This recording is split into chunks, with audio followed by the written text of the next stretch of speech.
Aladdin అద్భుత దీపం 9వ భాగం. 9వ భాగం చెప్పుకోబోయే ముందర 8వ భాగంలో ఏం జరిగిందో చిన్నగా చెప్పుకుందాం.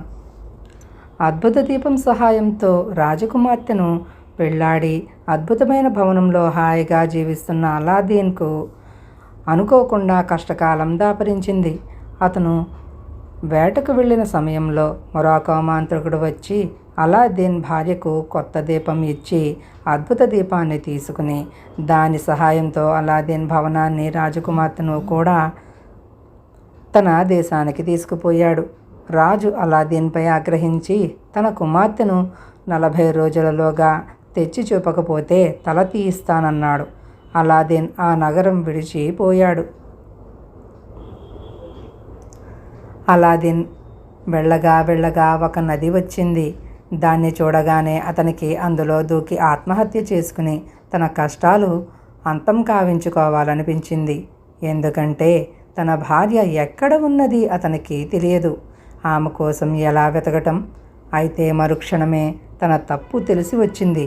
భగవంతుడు చేసిన నిర్ణయాలను గురించి వితర్కించడానికి తనకు అధికారం లేదని, ఆత్మహత్య మహాపాతకమని అతను జ్ఞాపకం చేసుకున్నాడు. దానితో అతని గుండె బరువు తగ్గినట్టయింది. అలాదీన్ ఆత్మహత్య ప్రయత్నం మాని నదిలోకి దిగి స్నానం చేసి దోసిట నీరు తీసి విడిచి చేతిలో రుద్దుకున్నాడు. అతను అనుకోకుండా తన వేలి ఉంగరాన్ని రుద్దేసరికి ఉంగరం భూతం భయంకరాకారంతో ప్రత్యక్షమై ఏమి సెలవు అని అడిగింది.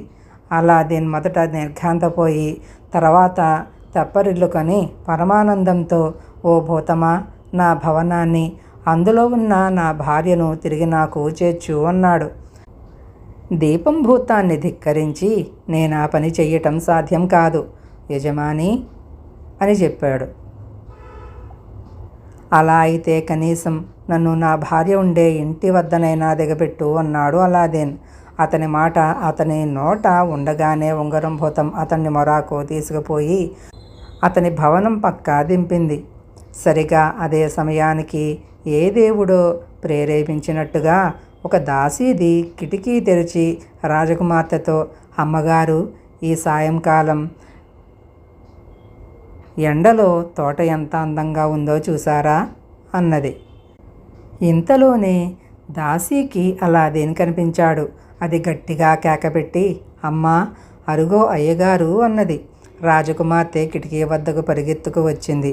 భార్యాభర్తలిద్దరూ ఒకరినొకరు చూసుకుని దిగ్భ్రమ చెందారు. రాజకుమార్తె తన ఆశ్చర్యాన్ని అణుచుకుని, త్వరగా లోపలికి రండి, ఏమీ భయం లేదు, మాంత్రికుడు ఎటో వెళ్ళాడు అన్నది. దాసీది వెళ్ళి ఒక రహస్య ద్వారం తెరిచింది. అలాదీన్ లోపలికి వచ్చి తన భార్యను ఆలింగనం చేసుకున్నాడు. ఇద్దరూ కాసేపు ఆనందంతో కన్నీరు కార్చారు. అలాదీన్ తన భార్యతో, నేను వేటాడటానికి వెళ్ళేటప్పుడు నా గదిలో బల్ల మీద ఒక రాగి దీపం పెట్టాను, అది ఏమైంది, కనపడలేదు అన్నాడు. అదే మన కొంపతీసింది, తప్పు పూర్తిగా నాది కూడా కాదు అంటూ రాజకుమార్తె జరిగిన సంగతి అంతా చెప్పి, ఇక్కడికి వచ్చాక ఆ దొంగ విధవ నాకు ఆ దీపం శక్తి ఏమిటో చెప్పేశాడు. దాని శక్తితోనే మన భవనాన్ని ఇక్కడికి తీసుకువచ్చి పెట్టాడు కూడా అన్నది. ఆ మాంత్రికుడికి నీతో ఏం పని అని అడిగాడు అలాదీన్. రోజు నా దగ్గరికి వచ్చి నా మనస్సు తన వైపు తిప్పడానికి ప్రయత్నిస్తున్నాడు. అందుకుగాను నాతో చాలా విషయాలు చెప్పాడు. మా నాన్న నీ తల తీయించాడని చెప్పాడు. మీ తండ్రి ముస్తఫా అనే ఒక పేద దజ్జీవాడని, తన దయవల్లనే నువ్వు ఇంతటి వాడివయ్యావని చెప్పాడు. వాడు ఎంతసేపు మాట్లాడినా నేను బెల్లం కొట్టిన రాయిలాగా ఉండిపోతున్నాను. అందుచేత వాడు మొహం వేళ్లాడేసుకుని వెళ్ళిపోతున్నాడు. కానీ వాడు నన్నెక్కడ బలాత్కరిస్తాడో అని భయపడి చేస్తున్నాను. ఇంతలోనే దేవుడి దయ వల్ల నువ్వు వచ్చేసావు అన్నది రాజకుమార్తె. అలాదీన్ తల ఆడించి, అయితే వాడా దీపాన్ని ఎక్కడ దాస్తాడో నీకు తెలుసా అని అడిగాడు. వాడు దాన్ని ఎక్కడా దాయడు, చొక్కా లోపల కట్టుకు తిరుగుతాడు అన్నది రాజకుమార్తె. మరీ మంచిది, నువ్వు కాసేపు అవతలికి వెళ్ళు అన్నాడు అలాదీన్. రాజకుమార్తె అవతలికి వెళ్ళగానే అతను తన ఉంగరాన్ని రుద్దాడు. ఉంగరం భూతం ప్రత్యక్షమై ఏమి సెలవు అన్నది. నీకు ఘాటైన విషాలు ఏమైనా తెలుసునా అని అలాదీన్ భూతాన్ని అడిగాడు. ఓ చాలా తెలుసు అన్నది భూతం. అయితే ఏనుగును కూడా క్షణంలో పడగొట్టగల కాలకూటం పట్టుకురా అన్నాడు అలాదీన్. భూతం అదృశ్యమై ఒక్క క్షణంలో ఒక పొట్లం తెచ్చి అలాదీన్కు ఇచ్చింది. భూతాన్ని పంపేసి అలాదీన్ తన భార్యను పిలిచాడు. ఆమె చేతికి పొట్లం ఇచ్చి మాంత్రికుడు వచ్చినప్పుడు ఆమె ఏమి చెయ్యాలో వివరంగా చెప్పాడు. తరువాత అతను ఒక అలమారులో దూరి దాక్కున్నాడు. అలాదీన్ తనపై పెట్టిన పని రాజకుమార్తెకు ఎంతమాత్రమూ ఇష్టం లేదు. అయినా అతని ఆజ్ఞ ప్రకారం ఆమె తన దాసీలను పిలిచి తన జుట్టు దువ్వించుకుని అందంగా ముడివేయించుకున్నది. తన చీరలన్నిటిలోకి అందమైన చీర కట్టుకుని రత్నాల వడ్డాణం పెట్టుకున్నది. తన మెడకు ముత్యాల చేరు చుట్టుకున్నది. కాళ్లకు చేతులకు రత్నాభరణాలు పెట్టుకున్నది. 7 రకాల అత్తరులు పూసుకుని దేవతా స్త్రీలాగా తయారై మాంత్రికుడి రాకకు ఎదురు చూస్తూ హంసతూలికా తల్పంపై పడుకున్నది. మామూలు వేళకు మాంత్రికుడు వచ్చాడు. రాజకుమార్తె లేచి చిరునవ్వు నవ్వుతూ ఎదురు వెళ్ళి వచ్చి కూర్చోమని ఆహ్వానించింది. మాంత్రికుడు ఆనందాశ్చర్యాలతో ఒక ఆసనం మీద కూర్చున్నాడు. నాలో మార్పు మీకు ఆశ్చర్యం కలిగించవచ్చు, కానీ చనిపోయిన భర్త కోసం ఇంకెన్నాళ్ళు ఏడవను? నాకు ఆనందం కావాలి. నేనెన్నడూ కష్టాలు ఎరిగిన దాన్ని కాను. మనసు కష్టపెట్టుకుంటే పోయినవారు వస్తారు గనకనా నా తెలివితెల్లారా. కబూర్లలో పడి మీకు తాగటానికి ఇవ్వటం కూడా మరిచాను అంటూ రాజకుమార్తె ఒక బల్ల వద్దకు వెళ్ళి మాంత్రికుడికి ఏపు పెట్టి నిలబడి ఒక గ్లాసులో విషం వేసి షర్బత్తు పోసి మాంత్రికుడికి దాసీ చేత ఇప్పించింది. నీ చిరునవ్వులో ఉన్న మాధుర్యం ఏ పాటి తీపి అంటూ మాంత్రికుడు షర్బత్తు తాగేసి మరుక్షణం దొంగలాగా తివాసీపై విరుచుకుపడిపోయాడు.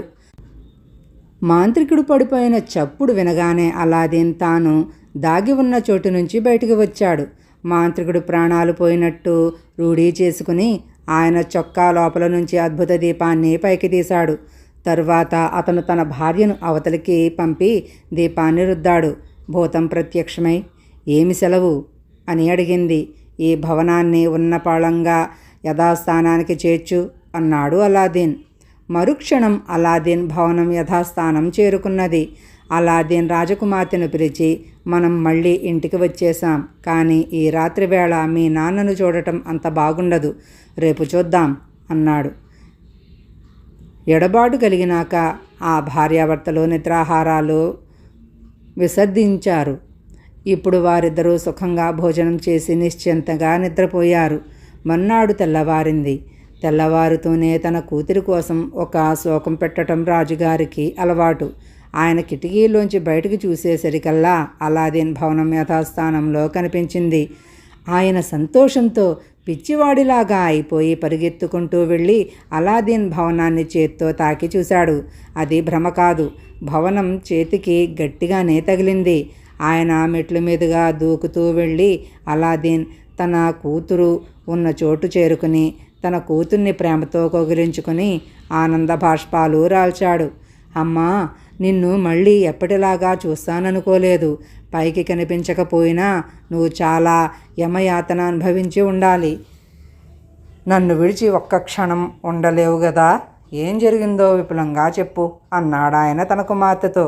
రాజకుమార్తె జరిగిందంతా చెప్పి, తప్పు నిజంగా నాదే, నాది కాని వస్తువు మరొకరికి ఎందుకు ఇవ్వాలి అన్నది. తరువాత అలాదీన్ రాజుగారికి మాంత్రికుడి శవాన్ని చూపి, ఇడుగో మా కష్టాలన్నిటికీ కారకుడు, వీడు నరకంలో తప్పక అనుభవిస్తాడు అన్నాడు. రాజుగారు అలాదీన్ నిర్దోషి అని గ్రహించి అతన్ని కౌగిలించుకుని, నాయనా, నీ పట్ల కఠినంగా ప్రవర్తించానని నీ మనసును కష్టపెట్టుకోకు.